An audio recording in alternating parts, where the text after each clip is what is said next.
Glamour and fame. Ava Williams had once believed that dreams always came true in America if you worked hard enough, and if you had someone who believed in you. She grew up in a small, working-class suburb just outside of Detroit, where the sky was thick with the sound of engines by day and her own voice singing cover songs by night.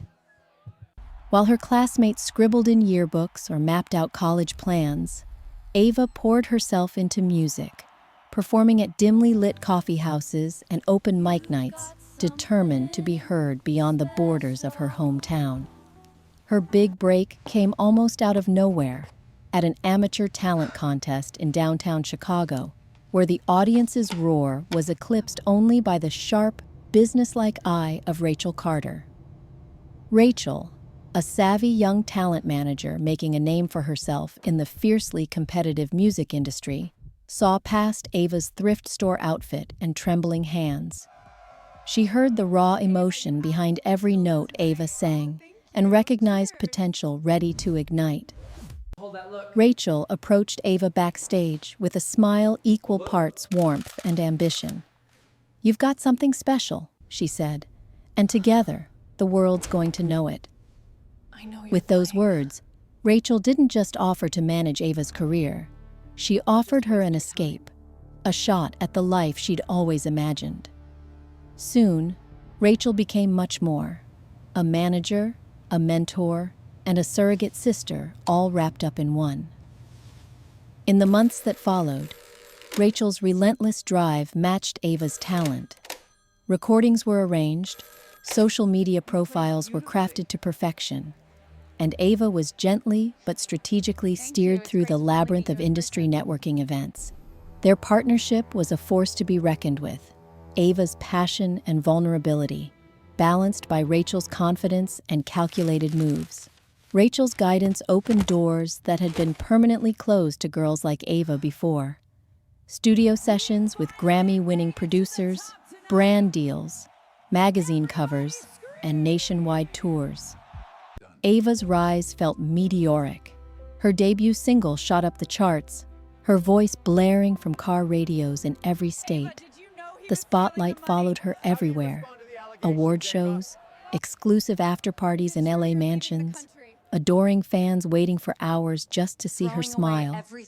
She was invited onto late-night interviews, and her every outfit became a trending topic.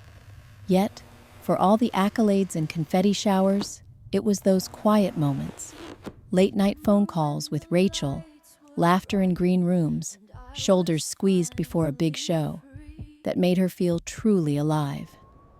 The fame was thrilling, but exhausting. Ava was grateful to have Rachel always by her side, shielding her from the worst of the frenzy. Despite their growing celebrity, Ava and Rachel maintained an unshakable closeness.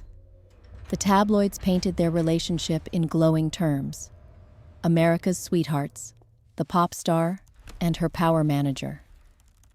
For Ava, Rachel filled the space left by a distant family and the loneliness of rapid stardom. Their bond felt unbreakable, forged in ambition and sincere affection.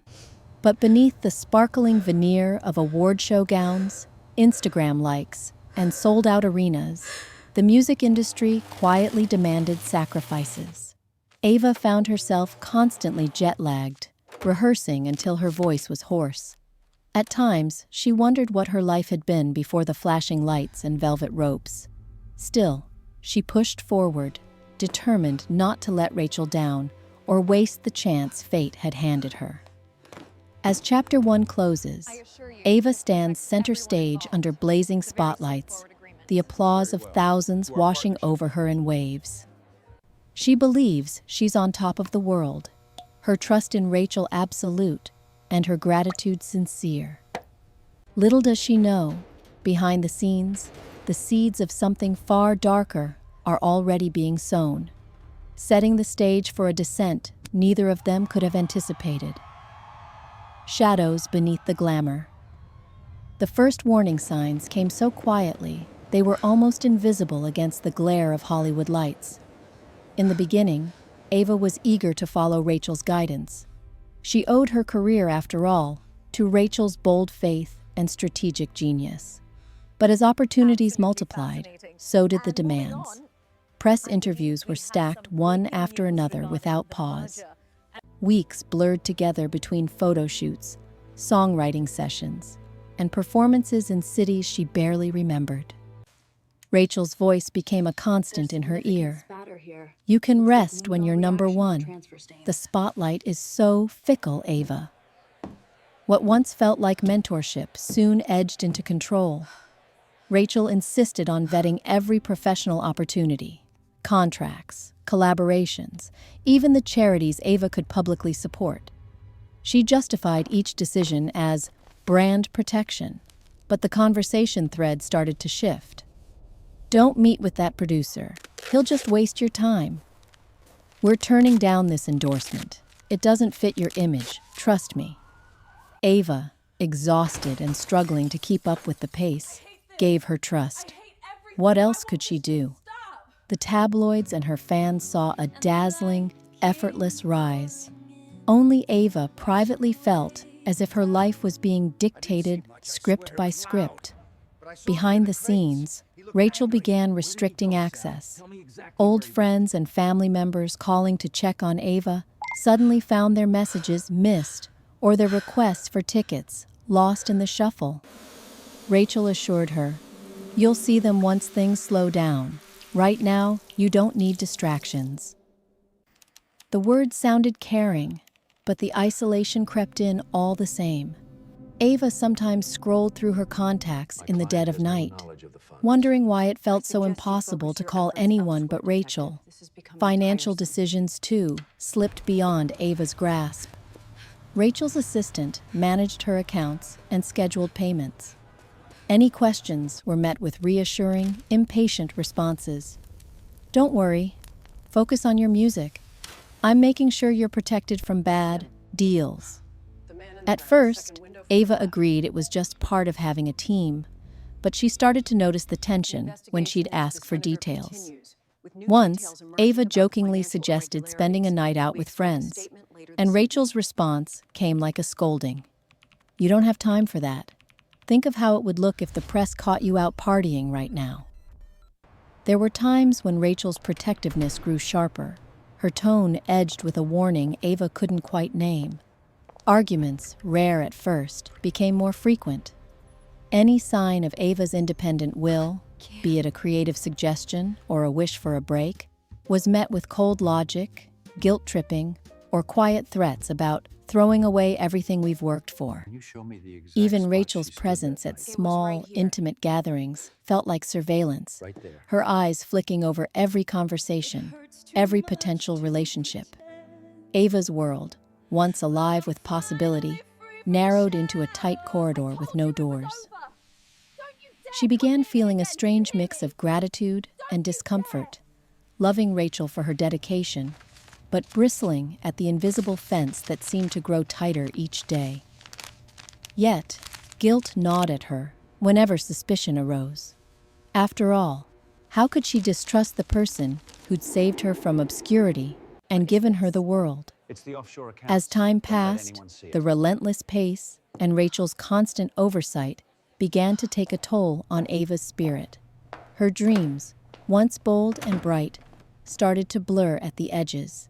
Still, even in rare moments of rebellion, she held her fear and doubts inside. To question Rachel felt like betrayal. She owed her everything, didn't she? But beneath Rachel's polished professionalism and sisterly smiles, something darker thrummed, a current of calculation, an insistence on control that Ava could sense, even as she was unable to name it. Ava clung to the hope that Rachel's possessiveness was nothing but misdirected loyalty, and not the beginning of a nightmare growing just out of sight. As the glitter faded and shadows lengthened, Ava found herself tiptoeing through her own life, unsure of where her autonomy ended and Rachel's ambitions began. The applause had become background noise. Trust, she realized, could sometimes be the costliest luxury of all. The abyss. The unraveling of Ava's carefully constructed life was not sudden but catastrophic in its totality. It began with whispers in the media, anonymous accusations about substance abuse, questions about financial misconduct, rumors barely above a whisper, but relentless in their persistence. At first, Ava tried to laugh them off, confident that the people close to her would shoulder the storm. But Rachel, her so-called protector, vanished at the very moment Ava needed her most. The turning point came when Ava woke to a barrage of furious phone calls. Overnight, headlines screamed, "Pop star's secret addiction revealed," and "Embezzlement scandal rocks entertainment industry." Former friends and colleagues closed their doors, sponsors terminated contracts before she could speak for herself, and her legal counsel, previously managed through Rachel, was suddenly cut off.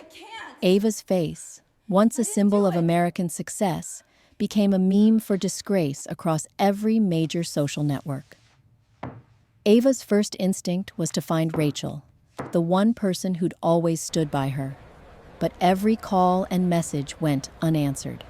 Rachel had disappeared completely, withdrawing the financial and legal support that bound Ava's career together. When Ava tried to log into her business accounts, she found herself locked out. Her personal assistants and staff, all hired through Rachel, vanished too, turning their loyalty to the manager who signed their paychecks. Alone in her penthouse, Ava watched the story of her own demise play out on 24-hour news cycles. The silence of her phone was deafening. Messages from her estranged family, people she hadn't seen since before the fame, were bitter or accusatory. Found you. A few former friends called, only to offer rehearsed sympathy before quietly asking her for her side for their own gain. Bills piled up quickly. Credit cards were maxed out, loan payments overdue, and each demand notice hammered home the dreadful realization. Rachel hadn't just left Ava unsupported. She had meticulously drained her finances and left her to answer for debts that weren't even her own. Months of legal battles and frantic explanations yielded nothing but more public embarrassment. Journalists camped at her building's front door. Photographers prowled the streets, and hateful messages flooded every online account she'd ever owned. Panic attacks became nightly visitors. After months of unrelenting pressure, Ava's initial resolve crumbled. Friends shrank away, fearful of being associated with the scandal. Her attempts to clear her name were systematically drowned out by Rachel's well-placed leaks and interviews, each calculated to shift blame and amplify doubt. Ava found herself on the wrong end of vicious jokes on talk shows, tabloid covers, and viral hashtags that torched what little dignity she had left. Desperate for an escape and plagued by insomnia, depression, and shame, Ava turned to the numbing relief of pills and liquor. The substances dulled the pain at first. Nights melted into mornings spent in sweat-soaked sheets, the blinds pulled tight against the world outside. There were days she didn't remember, lost in a haze of self-destruction. Sometimes she'd stare at old photos or texts from Rachel and wonder if any of it, the sisterhood and solidarity, had ever been real. At her lowest, it felt as though the country was watching and cheering her downfall. Meanwhile, Rachel's name was conspicuously absent from every story, even as those in the know exchanged knowing glances and whispered about how close they used to be. Ava's legal bills mounted. Court dates loomed. Her health and reputation were in ruins, and, worst of all, so was her hope. In the quietest hours of the night, Ava finally understood that she had been abandoned, not just professionally, but as a human being. She stood alone on the edge of a chasm, her world in pieces, everything stolen by the one person she had once called sister. The abyss stared back, and for now, Ava let herself fall, unaware that this harrowing descent would someday be the dark ground on which she would learn to rise again. Rock bottom. Each day blurred into the next, in Ava's world of gray light and dull static. She had stopped counting the hours since her last true meal, the last call from a real friend, or the last night she fell asleep without chemical help. The luxury penthouse, once a shrine to her success, became a mausoleum, its floor strewn with takeout boxes, empty pill bottles, and the detritus of a life rapidly unraveling. The mirrors, once her ally, now held only a stranger's gaze, cheeks hollow, eyes rimmed red. The glow of youth and triumph vanished beneath layers of sleepless regret. Ava's spiral was not the stuff of tabloid melodrama, but a slow, relentless decay.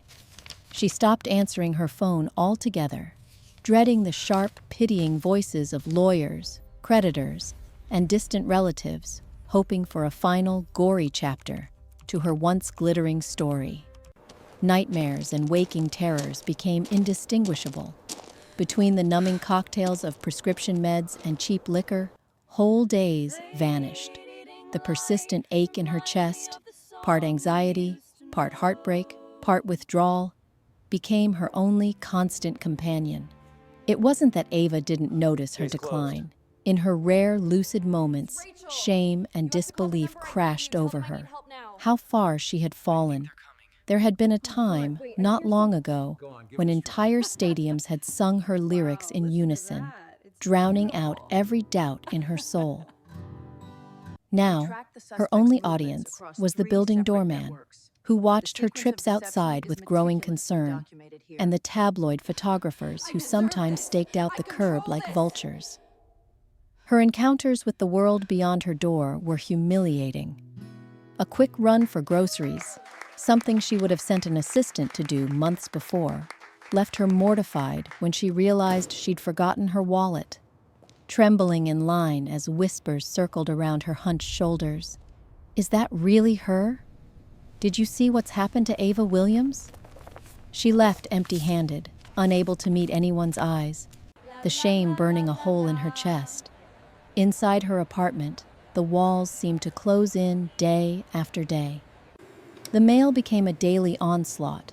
Red stamped bills, legal summonses, letters from agencies threatening repossession of her car, her jewelry, anything of value that wasn't already sold off. She rarely opened them now, tossing them in a pile that grew larger and more menacing each week. What could she say? She didn't have the energy to fight, not anymore. Her family left angry. Voicemails, her mother's voice, fraught with both worry and bitterness. A cousin she barely remembered reminding her of debts she supposedly owed. All the connections she'd once held dear, or thought she might rekindle in crisis, had frayed to nothing. Even the anonymous vitriol online seemed to morph, less scandalized, more mocking, the world moving on without her. Sleep offered little respite. Most nights, Ava lay on her back, staring at the faint glow of city lights leaking around her blackout curtains, struggling to remember when she'd last laughed or felt truly safe. More often than not, she found herself replaying old videos on her phone. Her first sold-out show. Rachel hugging her tight in the green room. Fans screaming her name as confetti fluttered through the air. She'd watch these clips until tears blurred the screen, silent and unending. As her funds dwindled, basic needs became a struggle. Her credit cards were cut off. The electricity, then the hot water, began to flicker uncertainly as overdue notices stacked up. Even the fridge, once overflowing with chef-prepared meals, held only a few wilted vegetables and a carton of eggs well past their expiration. When all else failed, Ava sometimes walked the city streets late at night, hoping the motion would drown out the chaos in her mind. Instead, the city seemed to echo her loneliness. Neon reflections quivering in puddles, trash blowing across empty avenues, faces behind glass that never looked her way. Her body paid the price for her despair. She shivered beneath her comforter in a cold apartment, plagued by night sweats, restless legs, and the persistent ache in every joint.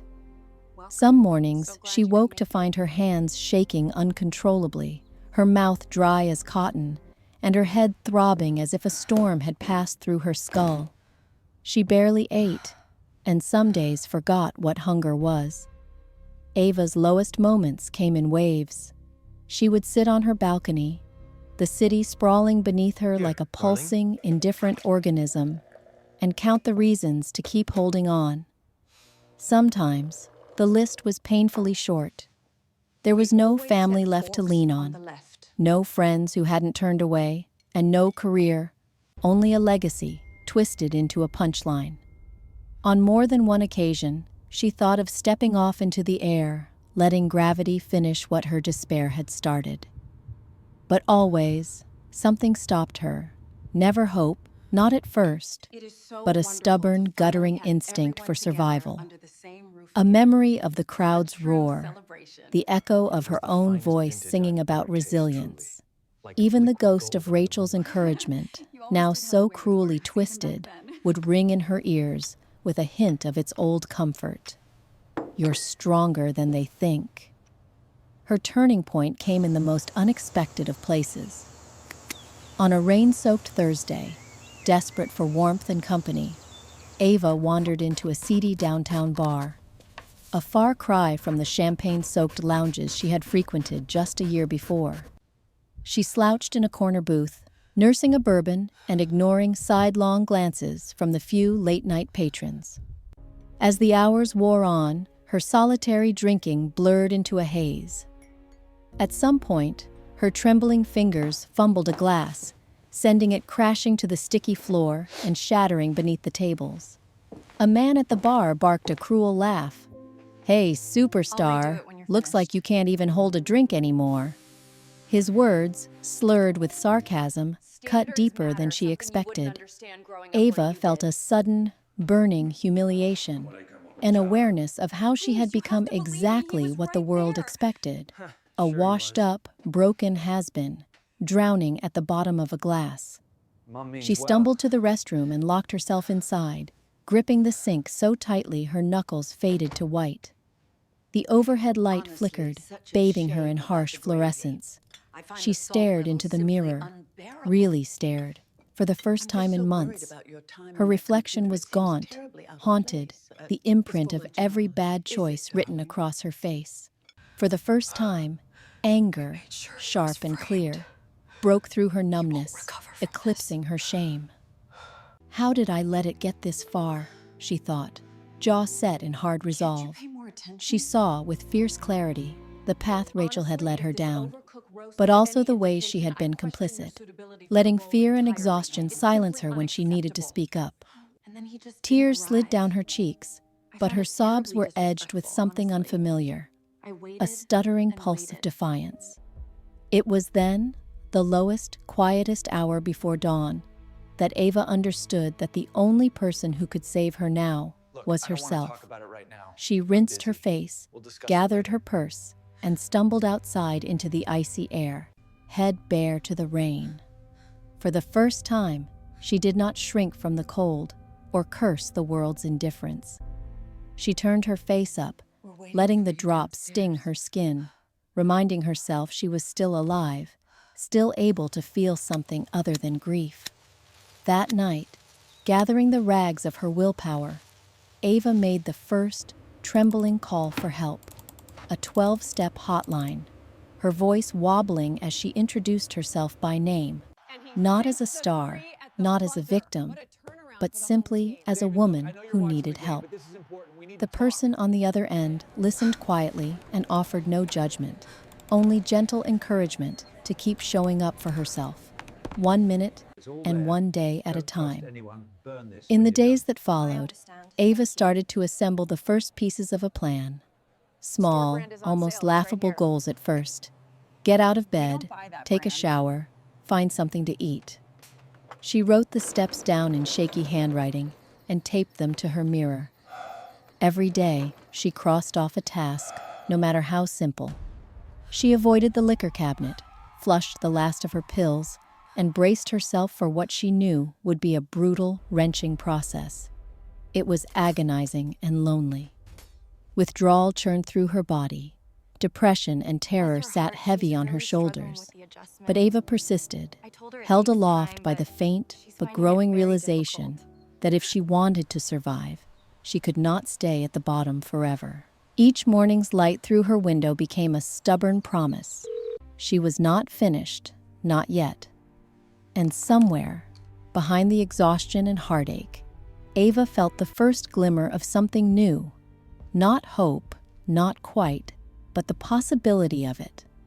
For the first time in months, she allowed herself to imagine that this pit could be a beginning too, that there might still be something left to fight for, to build again with her own hands. One breath at a time, she began the slow, painful climb back toward herself. Faint light. The days that followed were among the most excruciating Ava had ever endured. Early sobriety stripped her nerves raw, exposing quiet heartbreaks she'd only numbed before. Grief for friends and family lost. Shame for dreams squandered. Exhaustion from a lifetime spent on stage. The walls of her penthouse bore silent witness to Ava's war with herself. The ticks of the kitchen clock, the flicker of city lights below, the endless loop of self-recrimination and trembling hope whispered into her reflection. It was in this crucible, somewhere between desperation and the barest flicker of belief, that Ava made her first attempt at rebuilding. She scribbled out a schedule: eat, shower, walk outside, call the sponsor from the hotline.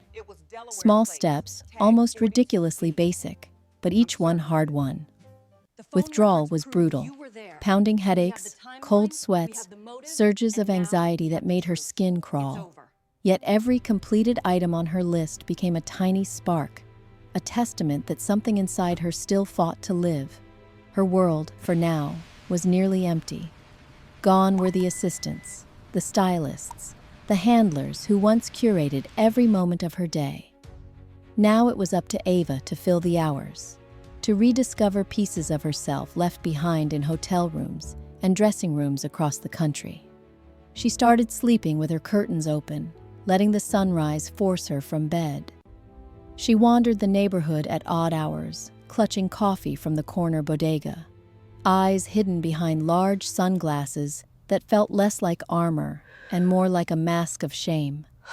She wrote in a battered notebook, sometimes lyrics, sometimes apologies she'd never send. It was on one of these walks, early on a Sunday morning, when the world felt gentle and forgiving, that something in the universe shifted. Standing at a crosswalk, waiting for the light to change, Ava recognized a face from a distant, happier past. Genevieve Collins, once a college journalist whose adoring review of Ava's first EP had helped launch her early buzz, now a reporter for a national music magazine. Ava remembered Genevieve's sincerity, her shy excitement at that long-ago interview. She'd spoken more like a true fan than a gossip hunter. Genevieve recognized her, too. She hesitated, notebook in hand, clearly uncertain whether to approach the fallen star. After a moment, she crossed over, offering Ava a tentative, genuine smile. "I haven't seen you in ages. Are you okay?" The question startled Ava. A simple kindness, no camera in hand, no plea for an exclusive. For a moment, pride almost made her deflect or flee. But something about Genevieve's earnestness cut through her armor.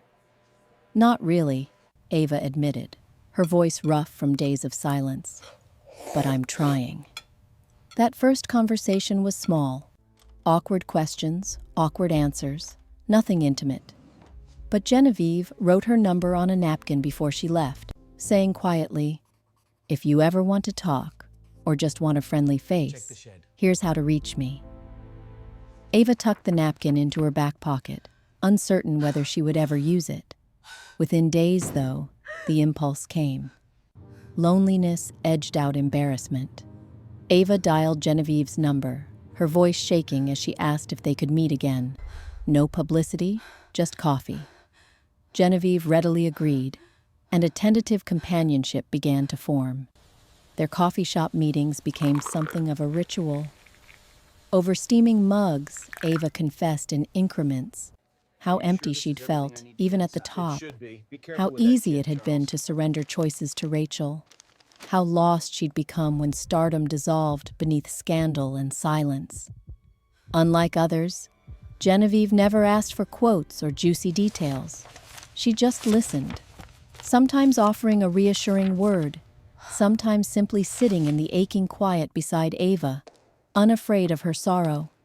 Slowly, with Genevieve's gentle encouragement, Ava began to claw her way back from the edge. She forced herself to keep eating, to make appointments with a local therapist, to attend recovery meetings at a discreet church basement where nobody cared who she once was. Days still brought fresh humiliations, tabs for unpaid bills, voicemails from creditors, the occasional paparazzi camped out by her building. But they no longer felt like closing arguments from the universe. With each meeting and each honest conversation, a sliver of self-worth returned. It was Genevieve, always practical and quietly determined, who first floated the idea of investigating what had actually happened with Rachel. "You trusted her with your entire life, Ava," she said one afternoon, her tone gentle but firm. "You deserve to know the truth, not just the public narrative she spun." Ava recoiled at first. The notion of prying into the past, reliving every manipulated moment, filled her with dread. But the more she thought about it, the patterns of secrecy, the unexplained withdrawals, the sudden collapse of her world, the more a stubborn curiosity took root. If she was going to rebuild, she realized, she had to understand how she'd been broken in the first place. Together, they began the difficult work of gathering evidence. It started small. Ava scrounged through drawers of old receipts, printouts of contracts she'd been too busy or too trusting to read. Genevieve, with her reporter's eye for detail, followed leads through public records and industry contacts. They spent evenings, hunched around Ava's kitchen table, piecing together the confusing puzzle of her finances and communications. Every clue, each email, each unexplained payment, each favor Rachel demanded, became another link in the chain of truth. During this process, Ava's spirit grew stronger. Where before she felt only shame and resentment, now she found purpose. It was no longer just about survival. It was about justice, about reclaiming her voice and story. Genevieve insisted on rest and self-care, making warm meals and ensuring Ava kept her therapy appointments. But she also pushed Ava to ask hard questions, to challenge old narratives of helplessness. As spring crept into the city, Ava began to look different in the mirror. The sun found its reflection in her clearing skin and brightening eyes. Her hair, once matted and uncared for, glowed with renewed health. Neighbors she barely knew began to nod to her again in the hallway. Sometimes, strangers stopped her, not to gawk or beg for autographs, but to offer a quiet, "I'm rooting for you." Late at night, when sleep refused to come, Ava would reread her notebook. She wrote down every fear she had faced, every small victory. Another day sober, another call returned, another headline ignored. With Genevieve's unwavering support, she was learning to separate herself from her reputation, to see value in survival, not just achievement. And while the wounds left by Rachel's betrayal remained open, the work of healing had finally begun.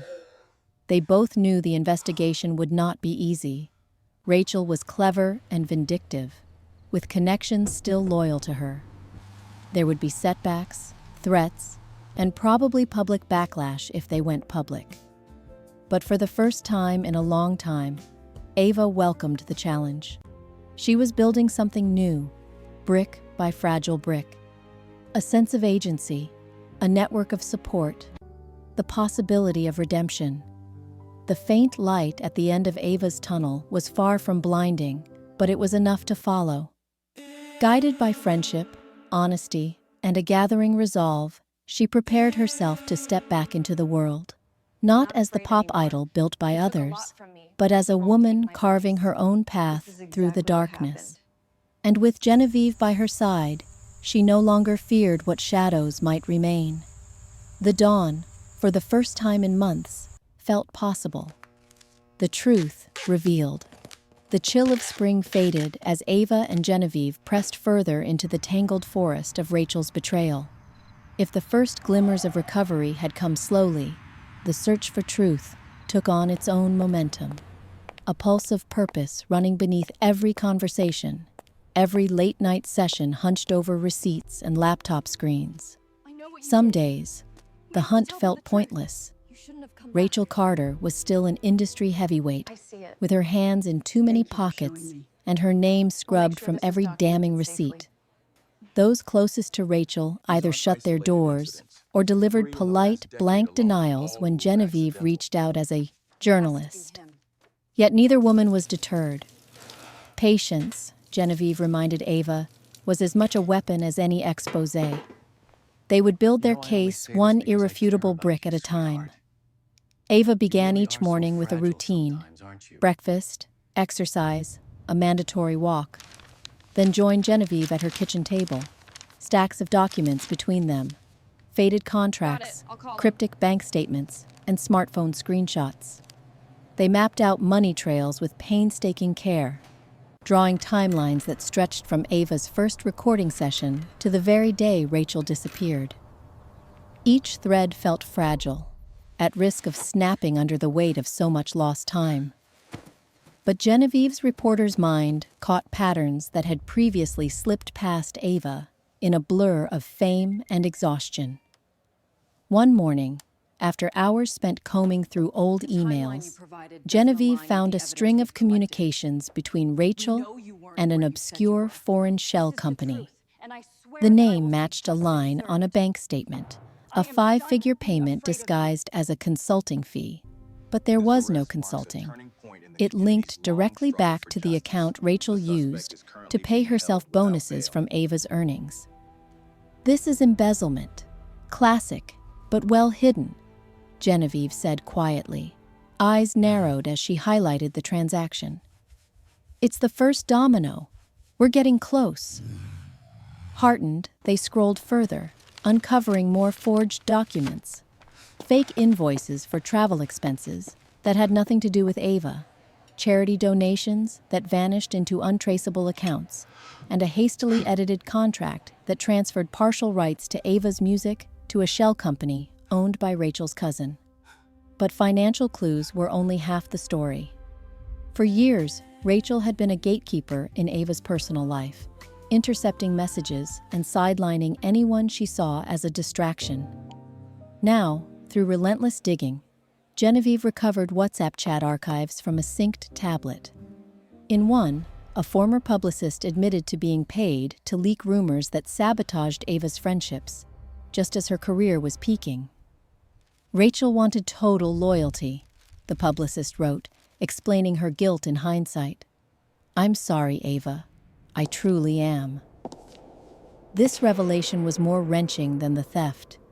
Money could be rebuilt or earned again, but the relationships destroyed by calculated isolation had left scars no sum could erase. For Ava, the emotional cost became real, but so did her resolve.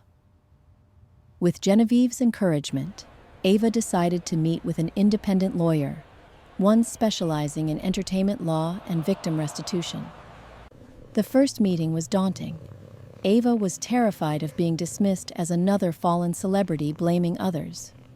But Genevieve had prepared a dossier, neatly organized with evidence, meticulously annotated, and cross-referenced.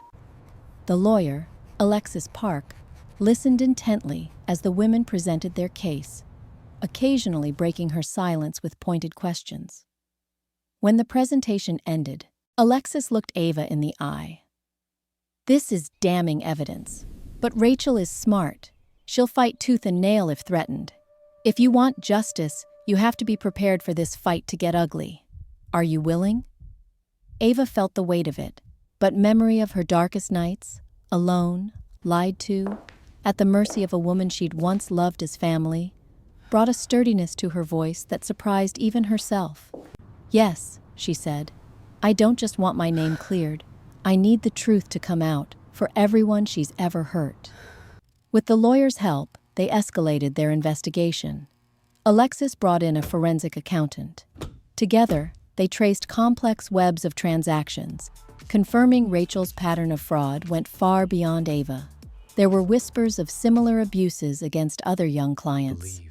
Some, encouraged by the buzz around Ava's investigation, reached out anonymously, sharing stories of intimidation and unpaid royalties. Slowly, a pattern emerged.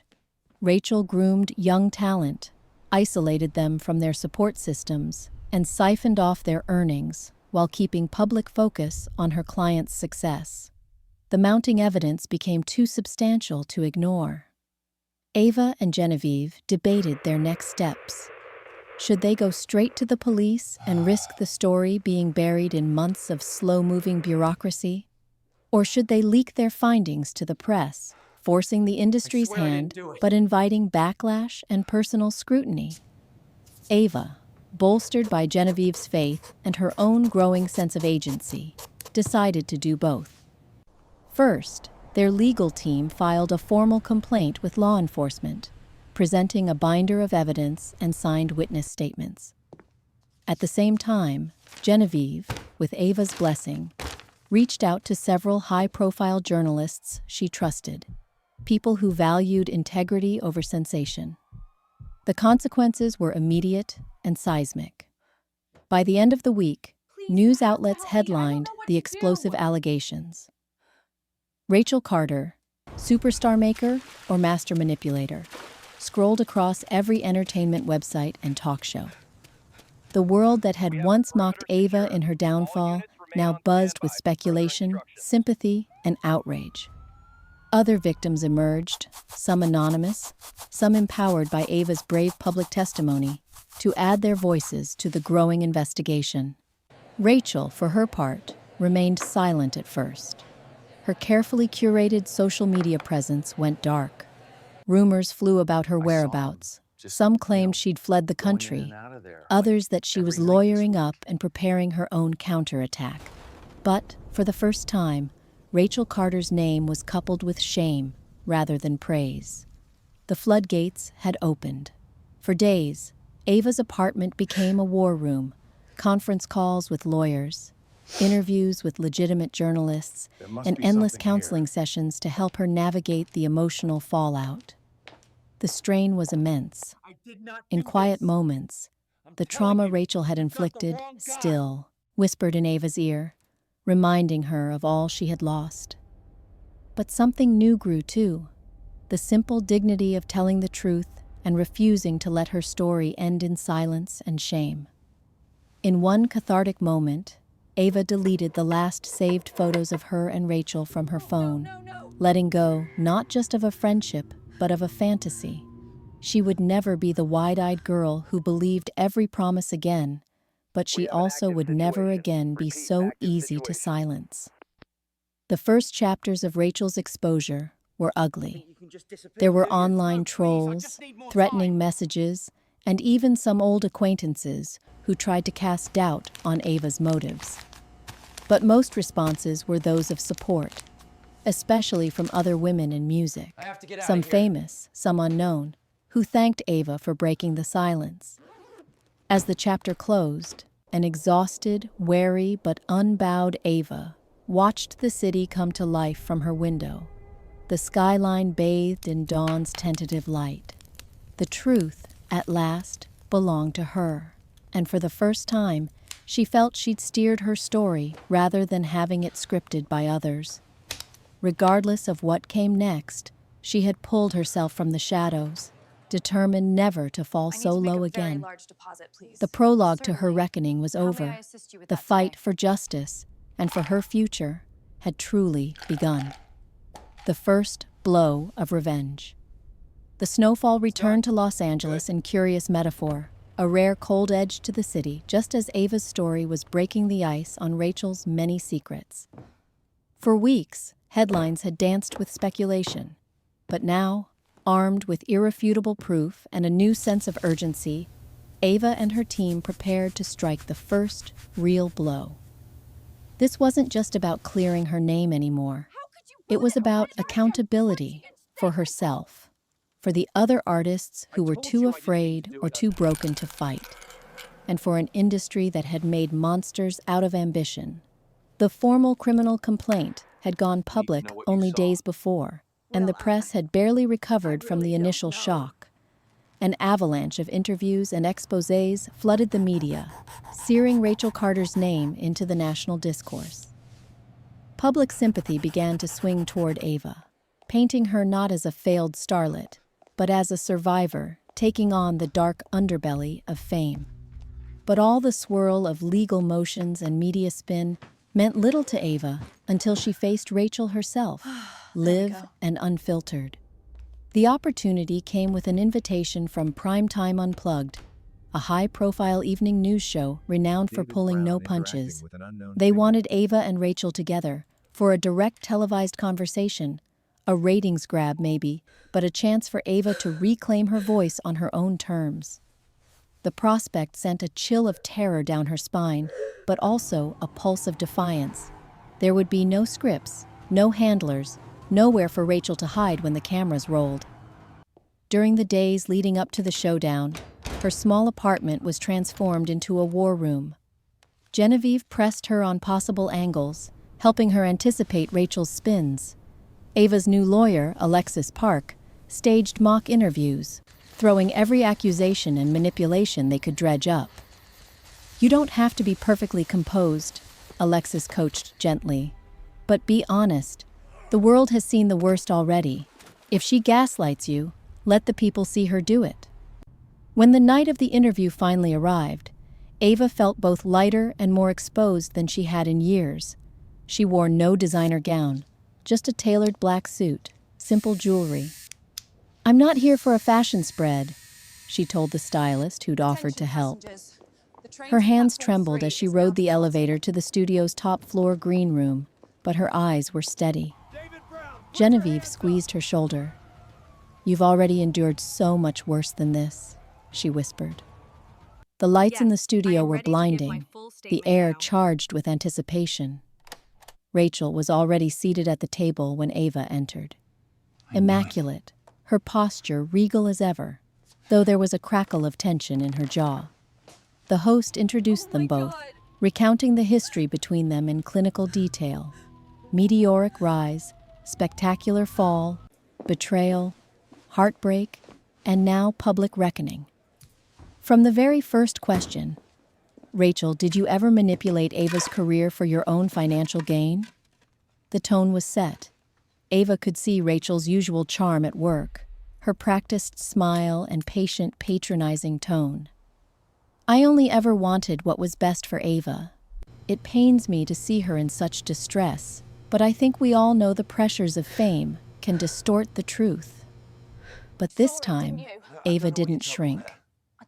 "Don't talk to me like I'm a child," she said quietly, her voice cracking but firm. "For years you told me you'd handle everything. You isolated me. You controlled my money, my calendar, who I could see. You convinced me I couldn't trust my own instincts, even about my music." Rachel's composure slipped for barely a heartbeat, her knuckles whitening around her cue cards. She launched into a story about industry loyalty and sacrifice, suggesting that Ava's relapse and career missteps were her own fault, products of an unstable temperament. Ava took a breath, steadying her hands beneath the table. She met Rachel's gaze for the first time in months. "What about the contracts you had me sign when I was 19? The fake invoices, the shell companies? I might have been naive, but I know now. You weren't protecting me. You were robbing me blind." The host pivoted to hard evidence. On-screen graphics flickered to life. Timelines, copies of contracts, even snippets of the WhatsApp messages Genevieve had recovered. The tension in the room ratcheted up. the cameras caught every twitch at the corners of Rachel's mouth, every narrowed eye as the receipts appeared on national television. "Did you instruct others to leak damaging stories about Ava?" The host pressed further, cutting through Rachel's denials. Rachel tried to laugh it off, but there was no warmth in it now. The audience watched, rapt, as Ava held her ground. I'm not entirely sure. "My reputation was destroyed to protect think yours," that's him. she insisted, voice growing stronger with every word. "You weaponized my vulnerabilities because you knew no one believed me without you." For the first time, the public saw Rachel sweat, saw her famous composure fracture. She could not spin or stonewall her way out. The proof was there, undeniable, and Ava's presence was a reminder that victims could become witnesses, that silence could be broken. As the interview wound down, Rachel managed a last attempt at damage control. "I hope Ava finds peace and healing," she said, but her eyes slid away. The host let the silence linger, the nation watching as the two women faced each other. No longer mentor and protege, but adversaries locked in the bright, merciless glare of truth. When it was over, Ava stumbled from the stage, adrenaline flooding her body. The production crew offered polite nods, strangers now to both women. Genevieve caught her in a tight, tearful hug. "You did it. The world saw her for what she is." Alexis offered a rare smile. "Your testimony tonight wasn't just about you. It'll give others the courage to come forward." In the hours after the broadcast, Ava's phone exploded with messages. Some were hateful, diehards who still believed Rachel's narrative or trolls hungry for drama. But most were messages of support, from old friends, colleagues she hadn't spoken to in years, young artists thanking her for speaking aloud what they'd been too frightened to say. The hashtag, #BelieveAva, trended within the hour. For Rachel, the fallout was immediate. Several former clients announced pending lawsuits, distancing themselves with statements about new management and lessons learned. News outlets ran side-by-side clips of her past interviews and her fidgeting, flustered denials from the studio.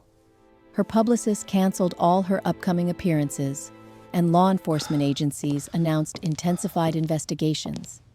That night, for the first time in what felt like forever, Ava slept through the night. The battle was nowhere near over, but she had fired the first true shot. She had reversed the script, reclaiming her story in front of millions. Within the silence of her apartment, she allowed herself a quiet smile, not of victory, but of relief.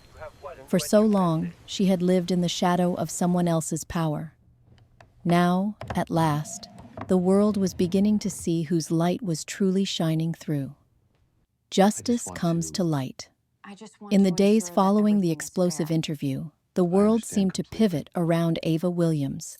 She became, almost overnight, an emblem of both triumph and trial, a symbol for survivors and a cautionary tale for the powerful. News cycles spun nonstop, dissecting every gesture, every word exchanged on the set of Primetime Unplugged. But beneath the public frenzy, another, slower storm was brewing, the gears of justice grinding into motion. Detectives from the Los Angeles Police Department paid Ava a visit. Their tone was respectful but direct, a marked departure from the suspicious coldness she'd often received from strangers in recent months. Detective Maureen Lynn, a seasoned investigator in financial crimes, explained what the next steps would look like: asset tracing, digital forensics, and coordinated raids on Rachel Carter's various businesses and residences. I did it. "We'll need your full cooperation," So sorry. Detective Lynn said, voice gentle yet unyielding. "Can you go through the timeline for us? Every suspicious transaction? Every moment you felt something was off?" Ava nodded, her nerves steeled by months of adversity. She and Genevieve spent hours reconstructing everything with the detectives, laying out emails, bank records, even the battered notebook, where Ava had scribbled her uncertainties and fragments of half-remembered conversations. For the first time, she felt hopeful, not just for herself, but for everyone who had been silenced or stolen from by the industry's darker currents. The legal case against Rachel Carter was immense and complex. She was charged not only with embezzling millions from Ava, but also from other young artists who soon stepped forward, some anonymously, some willing to testify. The prosecution built a meticulous case: forged contracts, fraudulent shell companies, and personal testimonies that painted Rachel not as a misunderstood businesswoman, but as a calculated predator who preyed upon the dreams of the vulnerable. The months leading up to the trial were a juggling act between hope and dread. Ava gave depositions, reliving moments of humiliation and betrayal under the sterile lights of lawyers' offices.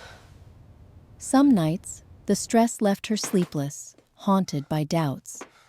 Would the jury believe her? Would Rachel's expensive legal team find a way to twist the evidence or discredit her again in the eyes of the world? Occasionally, anonymous threats or online trolls resurfaced, reminding her of how high the stakes truly were. But she was not alone. Genevieve remained her confidant, ever calm and practical, helping Ava balance media requests and self-care. Alexis Park, her attorney, proved a dogged advocate, brilliant at parsing the law, steadfast in the face of intimidation, and skilled at keeping the focus on the harm caused, not just the money lost.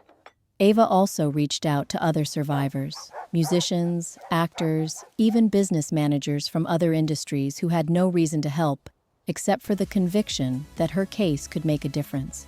Their words, often raw and honest, formed a quiet chorus of support. More than once, Ava found herself crying at their emails or phone calls, grateful for the empathy shining through the pain. The day the trial began, the courthouse was surrounded by reporters, their cameras and microphones pointed at Ava as she walked purposefully up the steps. She wore no costume of grandeur this time. A simple suit, her hair pulled back, hands steady at her sides. Inside, the air was thick, layers of public spectacle and private tension, all coiling around the drama that had dominated the nation's attention. Rachel Carter sat at the defense table, outwardly composed but visibly diminished. Gone were the flawless, Instagram-ready smiles and expensive trappings. She looked older, lines of stress drawn deep into her face. Her lawyers tried to downplay the accusations, casting Ava as both misguided and vengeful, insisting there was no proof Rachel had ever intended to harm. But the prosecution's case was relentless. For days, expert witnesses dissected the labyrinthine paper trail. Former assistants, once loyal to Rachel, testified about cash withdrawals and orders to mislead Ava. Accountants showed screenshots of money routed through shadowy overseas companies.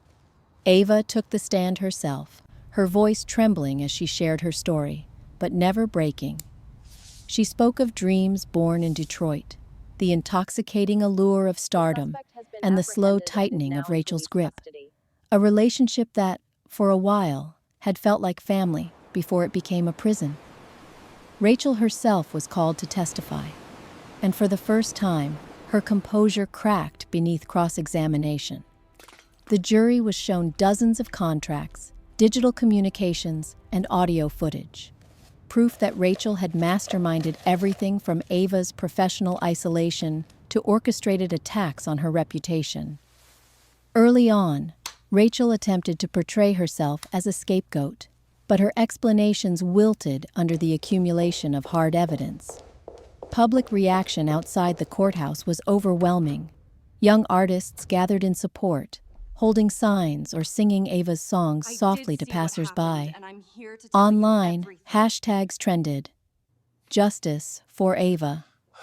Break the cycle. Artists deserve better. News programs interviewed advocates for performers' rights, and even some of Rachel's former clients called in, leveraging the publicity to push for industry-wide changes in oversight and contract transparency. At last, the closing statements came.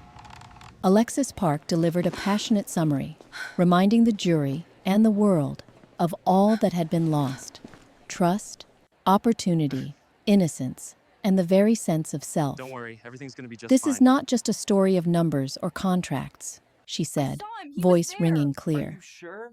"It's a story of exploitation, of an abuse of power that nearly destroyed lives.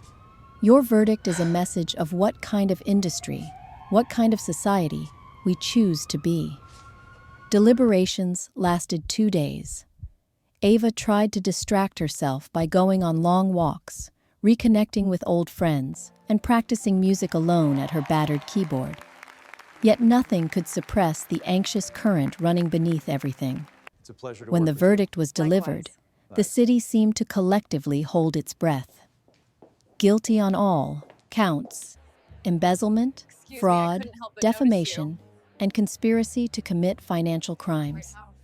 Rachel Carter stared stonily ahead as the judge pronounced her sentence: years in prison, restitution orders, and a permanent ban from holding fiduciary roles in the industry. Shockwaves rippled far beyond the courtroom. Ava received hundreds of messages from fans, artists, and strangers, many admitting that her courage had inspired them to reconsider their own toxic business relationships. Major labels announced new initiatives around transparency and artist welfare. A few small management firms even closed down, anticipating investigations that would follow in Rachel's wake. Outside the courthouse, surrounded by Genevieve, Alexis, and other supporters, Ava finally let herself breathe deeply. Relief did not bring back what was lost, not her abandoned friendships, nor the innocence she could never reclaim, but it shone with the power of vindication. Let's do this. For the first time in years, she no longer lived in someone else's shadow. She had told her truth, demanded justice, and won. Yet, as cameras flashed and reporters clamored for reactions, Ava turned to Genevieve and whispered, "This isn't the end, is it?" Genevieve smiled gently. "It's a new beginning. Now you get to choose who you become." Ava nodded, wiping tears from her eyes. Through the chaos, she had become more than a cautionary tale. She was living proof that even in an industry notorious for exploiting dreams, justice could be forced out of hiding, and that sometimes shining a light was enough to change the world, one story at a time. Learning to forgive, the gavel had come down. The courthouse steps grew cold again, stripped of the news vans and clusters of supporters. Rachel Carter's sentencing was the headline of the week, but before long, the world spun onward, hungry for new stories. Ava Williams, a reluctant symbol, a face on magazine covers and talk shows, a survivor celebrated, found herself left with something quieter and far more daunting than justice: the work of making peace with herself, her past, and what would come next. In those first days of freedom, Ava was surprised by the emptiness that remained. Did you see that? Legal victory didn't erase the wounds that had shaped her darkest nights, nor did it magically restore what she'd lost. The loneliness, the betrayal, the splinters of self-doubt, these were not things a court could take away. For weeks, Ava moved through her apartment with cautious energy, unpacking boxes she'd ignored for months, discarding legal files, dusting off old guitars and photo albums. The sunshine held the promise of renewal, but Ava knew renewal meant more than merely surviving. It meant learning to forgive, truly, deeply, first and foremost herself. Forgiveness was not a word that came easily. For so long, Ava had held her pain close, fencing it with anger and reproach. Sometimes, she found herself in front of the bathroom mirror, rehearsing apologies for things she'd never done, letting herself be fooled, choosing music over family, closing her heart to friends who only wanted to help. Therapy sessions were a battleground, Ava resisting every comforting word, picking at regrets until her therapist gently urged, "Ava, you don't have to keep punishing yourself. Survival itself is not a crime." She returned to music, not as an idol, but as a woman searching for solace. Without a manager or handlers, she was free to write what she wanted. No deadlines, no image to maintain, no one pushing her to chase chart positions or viral fame. The first song she finished was a ballad, raw and unpolished, about longing for her father's approval and the silence that followed their final argument years ago. Recording it alone in her living room, Ava sang softly, letting her voice crack and break. In those vulnerable moments, she felt something loosen. She uploaded the song anonymously online, bypassing all the old gatekeepers. Strangers responded not to a pop star, but to a flawed, hurting human being. Genevieve remained nearby, a steady friend, sometimes a push when Ava tried to retreat into isolation. "You forgave Rachel in court when you decided to testify," Genevieve told her one rainy evening as they sipped tea at the window. "But have you forgiven yourself for trusting her?" Ava stared out at the rain, uncertain. She remembered the sharp sense of betrayal, how she'd gone over every warning sign she'd missed, every gut feeling she'd ignored. She'd blamed herself for needing a mentor, for wanting validation, for believing in fairy tales. Often, in the quiet hours between night and dawn, she found herself writing letters she'd never send, to her younger self, to her lost family, to the fans whose faith she felt she'd betrayed. These letters lived in a drawer, tear-stained confessions that eventually brought her a measure of relief. The process was neither linear nor easy. One day, forgiveness seemed within reach. The next, anger resurfaced, raw and fierce. Sometimes it wasn't just Rachel she resented, but the entire system that had let abuse fester in the shadows. Even some old friends, offered opportunities to reconcile, hesitated. Wounds ran both ways, and trust that was shattered could not be repaired overnight. Ava learned to let disappointment breathe, to accept that not all wounds could be healed by apologies. Little by little, though, life crept back in. Ava started volunteering at a mentoring program for young musicians, anonymously at first, worried about overshadowing fresh talent with her own notoriety. She sat in on songwriting circles, listened kindly to the anxieties of others, and watched as new voices rose with hope instead of fear. One night, a girl named Sam stayed late, confessing that she'd been conned by a would-be producer. Ava offered advice, but more importantly, she offered empathy. "You're not broken because you trusted," she assured Sam. "Forgiveness is what you owe yourself, not them." This act of giving back became transformative. Ava realized that forgiveness didn't mean forgetting, nor did it oblige her to trust again blindly. Instead, it allowed her to take ownership of her story, to see the arc of her journey not just as one of victimhood, but of hard-won wisdom. She kept up her music, at her own pace, with honest lyrics about recovery, resilience, and the tension between longing for connection and fear of being hurt again. As her spirit healed, Ava tentatively reconnected with family. She visited her mother in Detroit, bracing for anger but finding awkward reconciliation. No Hollywood speeches, no tears, just two women, older and a little softer, eating pie at the kitchen table. Her mother apologized for old judgments. Ava, in turn, shared truths about the pressures she'd faced and the mistakes she wished she hadn't made. There was no grand closure, but there was understanding, a rare and precious truce.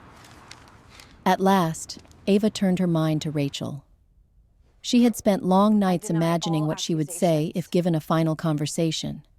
Angry declarations, pleas for honesty, cries for the old sisterhood they'd shared. You've been served. But as time passed, those speeches faded. Instead, what lingered was pity. In court, Ava had seen for the first time how much Rachel had lost. Her power, her connections, even her dignity. Perhaps, Ava thought, Rachel had built her whole identity around control and success. When power became impossible to maintain, she'd fallen apart. This realization didn't excuse the harm done, but it folded Ava's anger into something softer. On the anniversary of the trial's verdict, Ava wrote one last letter to Rachel. She never sent it, but she poured her heart into the words, "I forgive you, not because you deserve it, but because I want to live free. I forgive myself too. We were both desperate to belong. I hope one day you find peace." Standing at her window, feeling the city's pulse below, Ava finally understood. Forgiveness was not a single act, but a steady, daily decision. It meant waking up each morning, choosing not to carry the weight a step further. It meant believing in her own worth, regardless of fame or failure. In forgiving herself, she claimed the ultimate freedom, the power to let the past shape her, but not own her. With new music in progress, real friends by her side, and kindness in her heart, Ava faced the brightening horizon. She would never forget, but she would not be defined by bitterness. The world, at last, seemed full of open doors. And for the first time in years, Ava was not afraid to walk through them alone. Newfound radiance. Sunlight spilled through Ava's apartment window with a warmth she hadn't recognized in years. For the first time in what felt like forever, the morning greeted her not as a reminder of tasks unfinished or fears unaddressed, but as an invitation. Her past, traumatic, turbulent, and public, would never completely disappear. But it no longer overshadowed the promise of each day. Work on her new album had begun quietly, without the fanfare that once accompanied every step of her career. There was no tightly orchestrated publicity campaign, no swarm of handlers dictating her sound or image. Instead, Ava composed in solitude or with a handful of chosen collaborators, people who respected her boundaries and her vision. Every song bore her fingerprints. The lyrics were raw and truthful, shaped by scars and hope in equal measure. Recording was a different process now. Gone were the high-pressure studio sessions, where perfection was demanded and emotions were hidden for the sake of marketability. Now she sang barefoot, coffee mug in hand, pausing when tears blurred her vision or laughter bubbled up at an unexpected memory. Most tracks were laid down in a local studio that felt more like a friend's living room than a workplace. Every cut on the record was a victory, not because it would go platinum, but because it felt honest. Something Ava had learned was more precious than any sales figure. The anticipation surrounding the release of her album caught her off guard. Social media, once a source of agony and rumor, buzzed with support and curiosity.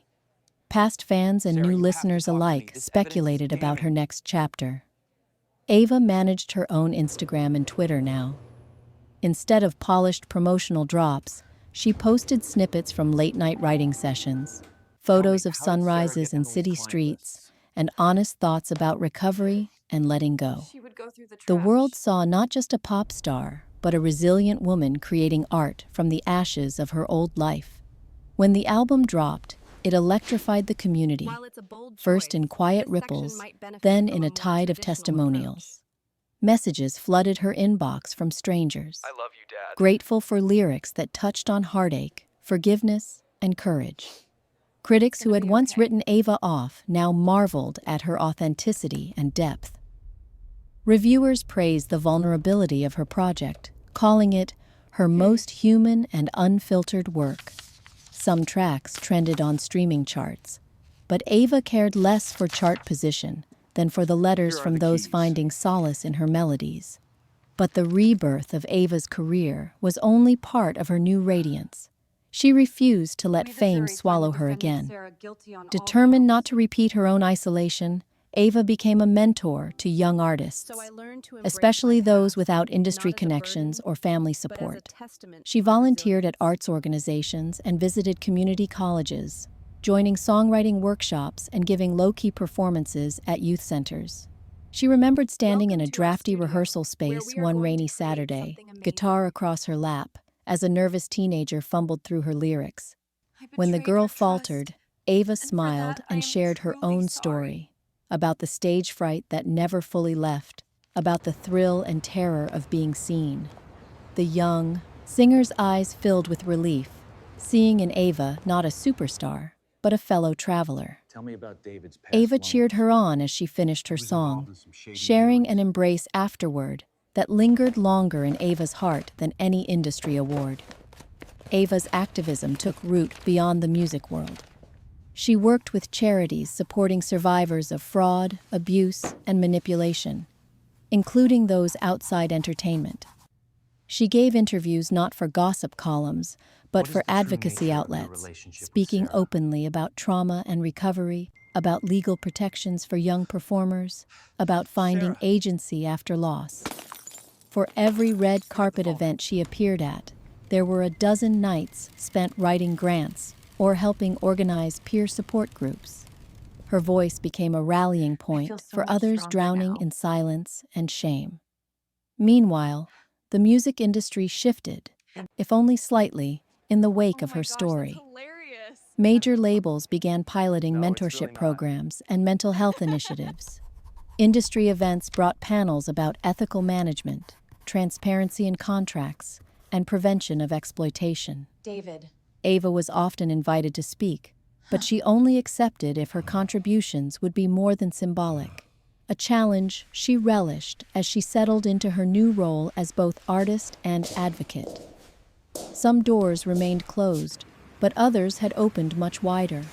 Rachel Carter, for her part, faded from public consciousness, her infamy a cautionary tale now taught in business ethics classes. Ava rarely let thoughts of her old mentor disturb the fragile peace she'd cultivated.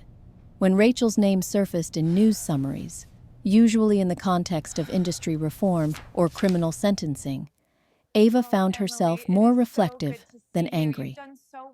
The finality of justice, she realized, came not only through courts, but through the quiet distance of moving forward. At home, Ava's life was marked by subtle celebration. She hosted small dinners in her apartment, laughter echoing in rooms that had once witnessed so much sadness and self-doubt. Genevieve remained a regular presence, part sounding board, part family. Together, they toasted milestones both big and small: the renewal of publishing rights, a fan's letter from across the world, the anniversary of Ava's sobriety. Late at night, when insomnia sometimes clung to her, Ava would pace her balcony and look out over the city lights. The city now seemed less menacing, more possibility than threat.